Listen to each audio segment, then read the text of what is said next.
Jen, your story, I think, is an interesting one because it starts in the hotbed of global marketing, which is Hartville, Ohio. You've described this to me as an Amish town. Yeah, my upbringing started in a very small rural town in Ohio. I think the dual household income was $26,000 for two incomes where I grew up, and my first job, Ben, was actually at a hardware store, an Amish hardware store. And so, yeah, very first job. And I would think I was 16. And when I would have looked forward 25 years from that, that upbringing, I would have never thought that I'd be in this role now, a chief marketing officer at a Fortune 50 company. But along the way, I remember telling my mom that I didn't want to go, as I was going through college, that I didn't really want to go to college, or I was unsure. I thought I really wanted to be a hairdresser. I wanted to be a hairstylist. I thought hairstylists were so cool and so creative. And maybe that was the creative side of my brain coming out then.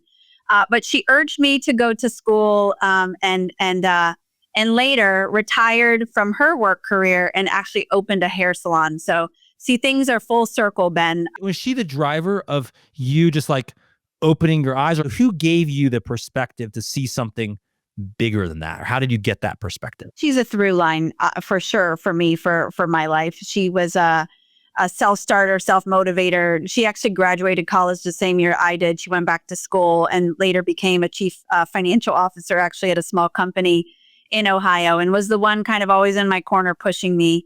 I remember being very young and shaking my very first hand at her place of business, and she was sort of teaching me how to shake hands and teaching me how to be around the business environment. So for sure, she's a mentor of mine. So you went off to college in Ohio. There you sort of discover you're exposed to more things, and you end up with internships and then eventually jobs that are kind of in the, I guess, the agency world, it looks like, on your background starting, and then you sort of start climbing through the ranks. Yeah, I grew up in boutique agencies, kind of wore multiple hats in those agencies, had opportunities to lead different accounts in restaurant and retail. I decided, I think at the ripe age of my mid-20s, that I wanted to go client side. And that actually started my now almost 20-year career at Lowe's. I jumped from, a couple of different agencies where I did PR, advertising, and came into Lowe's 19 years ago, this past April, and joined the PR department at Lowe's. And I think where I landed from Ohio graduating were a series of internships and agency jobs that then led me to an agency here in Charlotte. And then when I came to Lowe's, I thought I would never be here for 19 years. Who could script something like that? Did anything from your upbringing, Amish town, small town, rural area, did that give you did you find that was an advantage in any way? Was it a disadvantage in a lot of ways? Or what was it on this rise? I love this question. Ben. So this is the thing that I feel like we see today, that I can look out to the side here and see across my entire floor with, junior folks who are kind of up and coming through the department. And when you come from a rural town, I think as a colleague of mine and I say, you just rub dirt in it. Like if you fall down, you just rub some dirt in it. You're like, I'm going to get back up and I'm going. It's okay if I scrape my knee, rub a little dirt in it and keep going. And there is an advantage to this notion that you can get bruised up and are just a little bit thicker skinned, and you're a little bit tougher and you're going to grind a little bit harder. And so no doubt about it, did I grow up, and I mentioned my mom graduated college the same year I did. She was an immigrant. I'm first generation actually American, and she came from Germany, and her mom had a third grade education. So we just sort of grew up in this environment of work hard, and hard work will always pay off. How many employees are in Lowe's now? We have 300,000 associates nationwide. That's including all the stores, but you have 300,000 nationwide. You're in the public relations department. You're one of them. And then you sort of rise to consumer marketing manager, merchandising director, planning director. You're sort of, so what was fueling your rise? And this is over a fairly long period of time. I mean, you've been there a number of years. Where did it feel on schedule? Did you feel frustrated I'm not rising faster? Were you thrilled that you were rising? Like, what was kind of that whole journey like? When I was 2 years into the ride here, so kind of PR marketing, had some 2 years of experience in both of those areas, I realized in retail, and what I loved about retail, and I had retail clients when I was on the agency side, was it was fast paced. Like, I just loved the speed of retail, and which is what brought me to retail to begin with. But when I got here, I realized very quickly that the sort of accountability was heavily rooted in merchandising. Many of the decisions that were running sort of the engine of the company was in merchandising. And much of what I had from my upbringing was applicable to merchandising because it's all customer centric. You're making decisions and buying for, to change customer behaviors and perceptions. And so I just had this hunger and drive to go to that side of the world and run a P&L and drive the business forward. And luckily, I had an opportunity. A female mentor at the time of mine who was in a general merchandising manager, GMM role here at Lowe, said, why don't you come over into merchandising and give it a try? I was at a crossroads because I was considering going for my MBA. And she said, don't go to business school.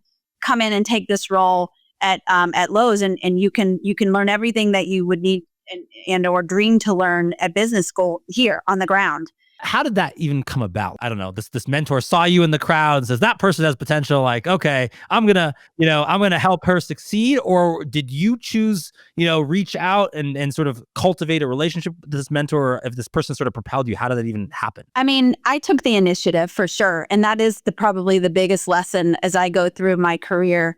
Is that anything that catapulted me or opened a door was me going for it. I never was sitting back at the back of my seat or on idle hands hoping that somebody was going to give me a call. I was always kind of knocking down the door. So in that case, I just had told her every time that she was mentoring me, hey, I'm really interested in this side of the business. Like, I want to learn about this. What's the best way for me to understand it? Can I? And so she would say, come to some line reviews, come and see how our merchants make their decisions.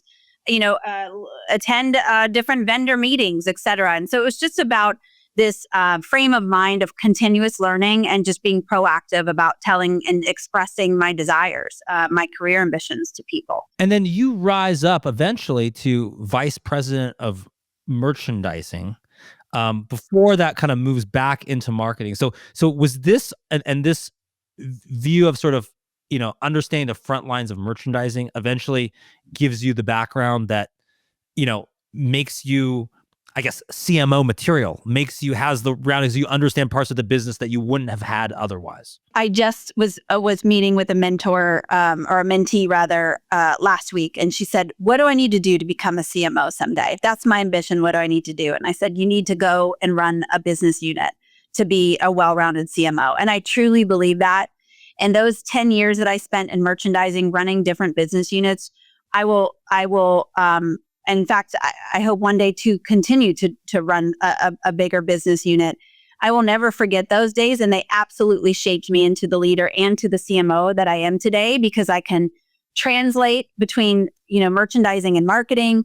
I understand what fuels and drives the business. I can very quickly discern with the team what changes we need to make across the marketing landscape as it relates to sensitivity to the macro climate and to the business. So yeah, I mean, when you have that background, then you're representing a role as a CMO of not just a functional business unit of I'm an expert in marketing, but you become a business leader. And that's what I want for the future generation of CMOs. I want every CMO to be able to say that they're respected as a business leader, not just a creative. Sounds like you had a great mentor along the way who gave you some good advice, but did you ever have some bad advice? Did you have bad mentors? Did you have other managers that were not great along the way? And how did you respond to that? I think we've all had leaders who we've struggled with as we've grown up in our careers. The biggest thing for me is sort of making sure that you can learn from them on what not to do, but B, being patient to understand that ultimately those things end up kind of coming out in the wash. I think, the people who are meant to make a mark on your career are the ones who are going to stay for the long haul. And the ones who are, probably a blip on the radar, which may seem acute at the time. It may feel like, oh my gosh, this is an acute issue right now end up kind of resolving themselves. And I've found as I've grown in my career that the more patience that I can exercise, even if something is not going a way that I would expect it to go, if I can exercise patience and take away learnings from that, ultimately it ends up, being positively yielding for your career. So yeah, I've had a couple of bad leaders. We all have.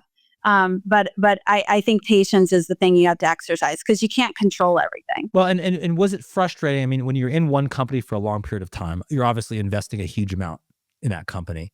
Did you ever feel you were passed over for a role? Were you ever frustrated that you didn't get a promotion or didn't get a job, or was it all smooth sailing for you? It's never smooth sailing. And I loved that I was passed over, and I didn't love it at the time then. No one loves, it's like, no one wants to not get the final rose, Ben. But when you're passed over, again, more learnings there, because then you can sort of, decompose the situation, figure out what your gaps were, understand what you were missing, and come back stronger. And I feel like as I look back, all of those moments of being passed over were in service of something greater, right? Like, okay, in that moment, I needed to learn X, fill in the blank, whatever it was. Now, are you thinking that in the time at that period of time? No. But what I can tell you is that a lot of people ask me, how did you stay at one brand for 19 years? Number one, the people here are amazing, and this is a great company, and we have a great leadership team and a great vision for the company. But more importantly is that I have always sought to find doors, and they have in every occasion opened. They've maybe not opened at the exact timing that I wanted them to open, but they always opened. And so as I have been learning in my career and growing in my career, that has been the most rewarding part, I think, about being here at Lowe's. It's just always a door opening, perhaps not on my schedule, but definitely opening nevertheless. And I actually love the idea because I always, I sort of am someone that kind of likes to do it all and wants to do it all and wants all these experiences. But the idea that, maybe you do it all over the course of your career or the course of your life, but it doesn't have to be, it's all at the exact time. And that maybe, and then if you add in life and family and all this stuff, it's like there may be times where you get out of balance, but over the course of your life, you want to do it all. It's just not all right now. You got to be a little bit more patient than that. Well, I'll tell you one quick, more anecdotal story. So when I was out on maternity leave, I'd come back from maternity leave, I was in a marketing officer role here at Lowe's. And so my boss at the time, who came in and said, "Hey, I need you to go back to a business unit and run it." And it was the paint business unit. And I said, "I'll go anywhere but paint," because I wanted to learn something new. So I was like, "I'll go. I will be a great soldier. I'll go anywhere new or anywhere but paint." And they said, "You're going to paint." And I was like, "Okay, I'm going to paint. Let's go to paint." Because sometimes you just have to know, like, this is in service of something greater than you. And when you are a steward of the brand, you want to do what's right for the brand too. And I think that's the balance that we all have in our careers. We have choices. I could have made the choice to say, I don't want to do that. And maybe I'm going to go look for other places. But for me, what mattered most was the learnings that I knew I was going to take away from it. And did you find it all? I mean, obviously you've risen to an important high position. You're a mom also. Did you ever feel like, did any of those things ever feel like a zero sum game? Like either I got to do one or the other, I got to choose. Did you ever feel like, oh, I'm fighting for this promotion with this other person? I'm on maternity. I need to take maternity leave. They're not. They're going to get ahead. How did you feel about that along your journey? I have to tell you, I think the first of all, I feel like it's a zero sum game a lot of times, every day, still today, particularly at the notion of balancing being a parent, being a daughter, being a mom, being a wife, right? Like all the things, being a leader on the marketing team. And so it is a constant struggle. And I think that's human. Like that's only normal. And I really like to talk about that because people don't always talk about that. And it's a really good thing to say it out loud. I don't know what balance looks like. I only know my balance. And sometimes it's better than others. And that's just real and human. But as it relates to feeling like, did I ever feel like ahead or behind? Of course I did. I probably could feel like that now as I go out into, I'd come back from Cannes from a CMO, roundtable with some of the world's and, globe's best CMOs. I could look around and say, do I stack up or am I enough? I think that the most important thing that you have to know as a leader is that you have to be confident in what you have to offer. And if I spent my time or burnt my calories comparing myself to what I could have, should have been, or am, I would lose really precious time that I could be putting into either my family or into my work family. So I try my hardest to really stay centered on, what am I aiming to do and what is ultimately, my end game as it relates to being in this role and obviously being a good kind of mom and wife and daughter and great, all the personal stuff.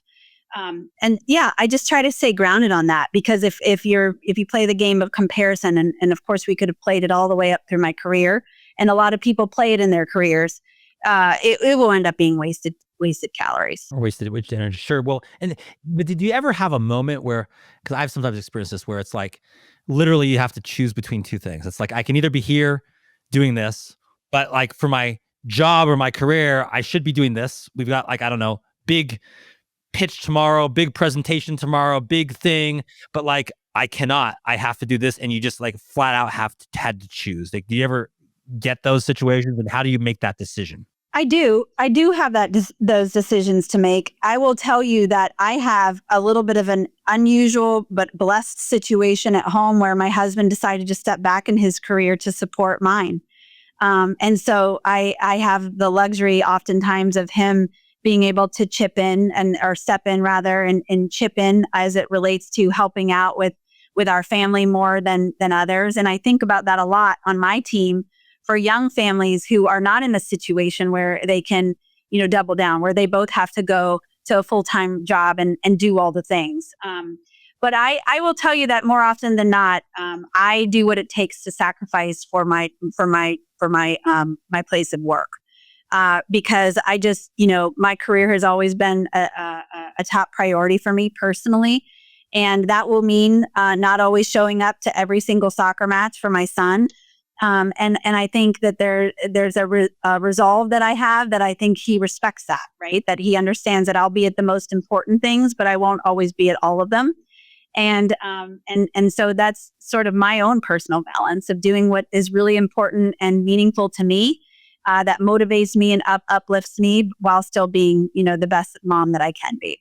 Well, and do you ever feel guilty about some of that? Because sometimes I feel, and I'll talk with my wife too. It's like, it's actually, maybe for our kids, it's not, it's actually not that big a deal, but it's like you feel guilty in that moment. You just have to deal with your feelings of that, or do you get by that?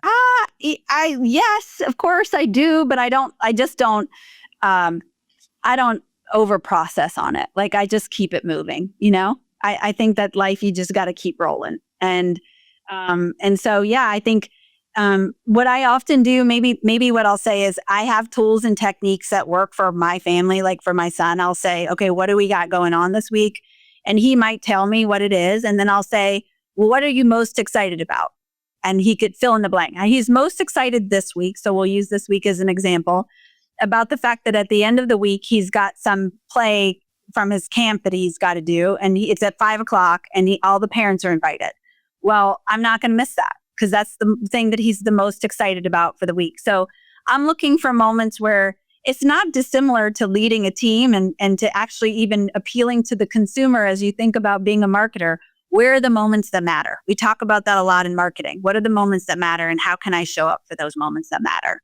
Okay. Well, which brings us to the role of the CMO now. When we've chatted in the past, you've mentioned that you don't think the job of CMO or the job of CMO at a Fortune 50 company is the same as it was 3 years ago, that it is a different job now. What do you mean by that?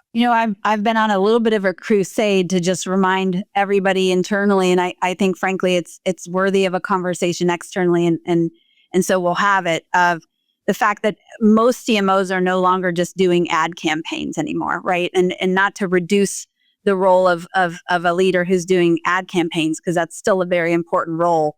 But today, the role of marketing is very much still a functional team at a big retailer like Lowe's. You're still making sure that you're building go-to-market plans and advertising campaigns that that serve the business units that you support and the brand.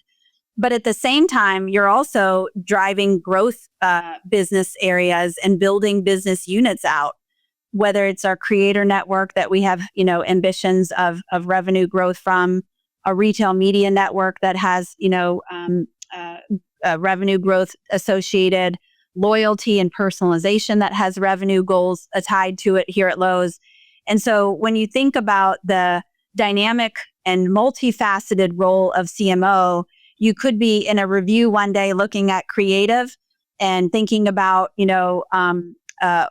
some hardworking campaign that might be upper and lower funnel, and then turn your attention next to, a measuring and reporting tool that's going to go roll out for your media network, and then turn your focus the next moment to, what creator is driving the most .com sales, and what kind of, multi-touch attribution measurement do you need to adjust in order to think differently. So I just think of the many hats today that a modern day CMO is wearing, and it's just nothing like what it was 3 years ago then. And it motivates me. It's such a great time to be in this role. Such a great time. Do you consider yourself, when I talk to different CMOs, I mean, some consider themselves like, I'm a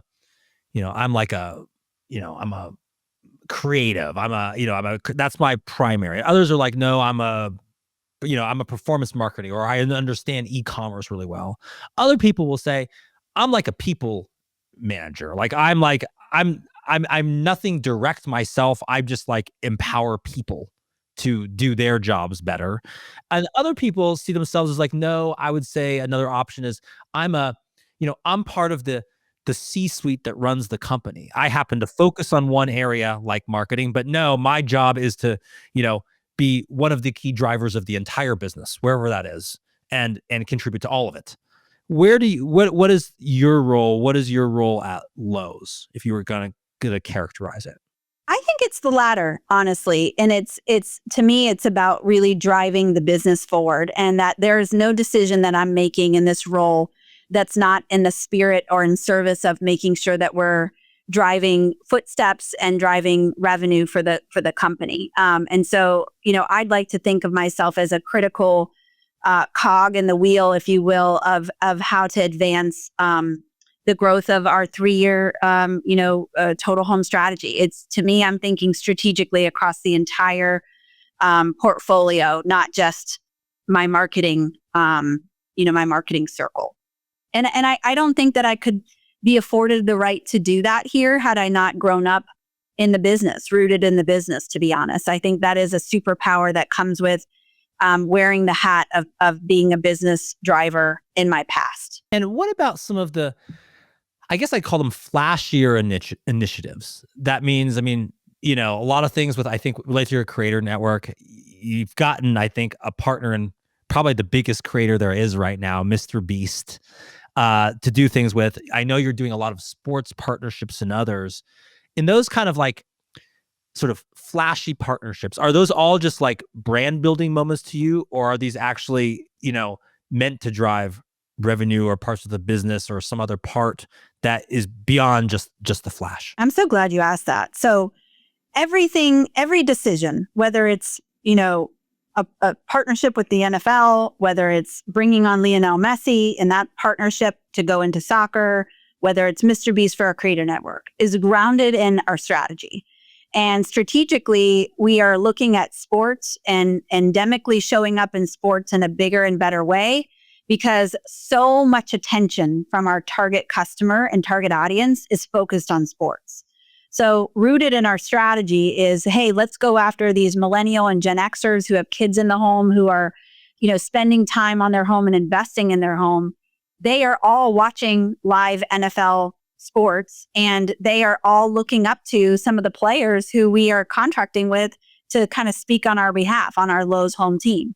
In the case of Lionel Messi, such a great example of somebody who's an incredible influencer, a global influencer on the world stage, an amazing athlete, as we know, the GOAT, but also a great way for us to enter into both the soccer platform to be able to speak to consumers who are, sort of soccer obsessed, if you will, but also to enter into more relevant Latino communities and to be able to make our brand relevant to new audiences. And if we take Lionel Messi just as one example, we could have said, hey, we're going to do this great big brand campaign with Lionel Messi. Or we could say, let's take this campaign and make it multifaceted and bring it all the way down to the very in real life level that we're doing as we embark in our 2025 soccer season, where he's not only going to show up in TV and radio and digital and display and social, but he's actually we filmed a Moves Like Messi kids workshop that connects to our loyalty program. So because we want to go after new audiences, younger audiences, specifically children, Gen Alpha, who are not really thinking about home improvement yet, but we want them thinking about the Lowe's brand. And so I love that when you call it flashy, I call it strategic, creative decision making, where we are appealing to these younger audiences through a Lionel Messi or through a MrBeast and becoming more and more relevant in the places that they're consuming. I don't know of very many children 10 years and under who are soccer fans who aren't sporting a Lionel Messi jersey. And so the fact that it's unexpected that Lowe's would be offering a kids clinic where kids can come to a Lowe's in the parking lot and learn 3 of Lionel Messi's best moves as a part of one of our workshops is really cool. Like, it brings us into relevance and into cultural moments that connect to people's lifestyle. And that's really at the center of lifestyle is home. How you live your life is rooted in where you live. And that's what we want to be connected to. Well, and do you think, whether it's the Messi partnership or MrBeast partnership, I sometimes talk about, and we've spoken about it on the show before, like, we live in an attention economy now, and that we used to have, and like attention is almost the single biggest factor that can be monetized, and it used to be other things, but it's just and I've talked about this context of, another influencer, another celebrity has a new $1 billion beauty brand or fashion brand or something else, and just the economic value of attention seems to be huge. And you've talked about, hey, the attention of these audiences you want to reach at Lowe's is going to, soccer and Messi and YouTube, stunts and MrBeast. Do you think we live in an attention economy now, and brands should be sort of, how can they harness attention through partnerships and otherwise? I could not agree with that more. I mean, everything that fits into what you just described as flashy, what I would discuss as strategically relevant in terms of our growth audiences, is about finding the places and spaces that people are giving their attention to and meeting them where they are. Another example of that is our new partnership with EA Sports. A lot of younger audiences are spending time gaming. And so we know that they're on, their gaming consoles. So why not meet them where they are, show up in their gaming consoles and connect it to our loyalty program, so that as they are, putting on a new skin or having a moment where they're celebrating a touchdown, that Lowe's is celebrating with them, and that we're asking them to think about our brand differently. One of the things that came out of some research, Ben, that we did recently around brand preference for the brand was that consumers said that in order for them to drive the perhaps extra 10 miles to find a Lowe's store versus our competitors, because sometimes we're not as conveniently located as other competitor brands, was that they wanted us to be a brand that their kids loved. And so that's a qualitative, anecdotal kind of a piece of research that came back. But to say that, for a child to say, Mom, I want to go to Lowe's this weekend, are words that I want uttering out of the mouths of babes, if you will, right? Like, let's go to Lowe's this weekend and do a kids clinic of an obstacle course by MrBeast. And all of the things that you need for that obstacle course or the climbing wall or the whatever it is, fill in the blank, you can get from Lowe's. And so I think that people perhaps have this impression of our brand that it's related to bricks and sticks and the traditional things that you need for your home, air filters and light bulbs. And we're that too. But we're also so much more. And there's a place for relevance of meeting people where they are. And we just need to remind them of all of the ways that we can serve them. And how much do you look like over your shoulder or down the road when you're in an industry where there's, a couple of big players? I'm talking about Home Depot. also, and they're also doing a lot of things. And how much do you really like, you know, do you think of it like a Coke versus Pepsi? And the example I think of is, oh, the Super Bowl is going to be in Atlanta.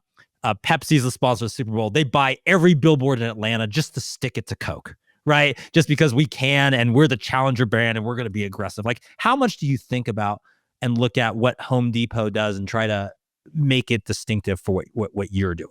I would answer the question more broadly. We look at our competitive set. I think like any good marketeer would look at their competitor set. You have to understand what your competitors are doing to understand your white space and to understand what's ownable for you. And that's one of the reasons why we're so proud of our loyalty program at Lowe's, because it's a really distinctive and ownable property that gives us ways to connect with consumers in ways that other competitors in the home improvement space can't. Our creator network is a great example of that too, where we're first in home improvement to open up and start a creator network in the way that our creator network works. So the answer, Ben, is of course we're always scanning the competitive landscape, but it's not to copy what the competitive landscape is doing. It's instead to inform where our white space is and what we can do that's really distinctive and ownable for our brand. I mean, I sort of mean in the playful sense, but like, just like stick it to Home Depot. Like, we got MrBeast, we got Messi. You didn't. Like, take that. You don't ever want to do that when you're kind of these industries with very recognizable brands. I think that so listen. What we want on the marketing floor here is to do what's best for the business. And I think you can get in real trouble if you go down a route of let's go stick it to a brand, any brand. You can find yourself doing things that might be questionable or might be off strategy. So we stay focused here on doing what's right and what's on strategy for Lowe's and for our total home strategy. I'll answer your question that way. Okay, very good. Well, thank you so much. Jen Wilson, CMO at Lowe's. What an interesting journey from small town, Amish town in Ohio to the top of the corporate world. Thank you so much for joining us on Branded Leaders. Thanks, Ben.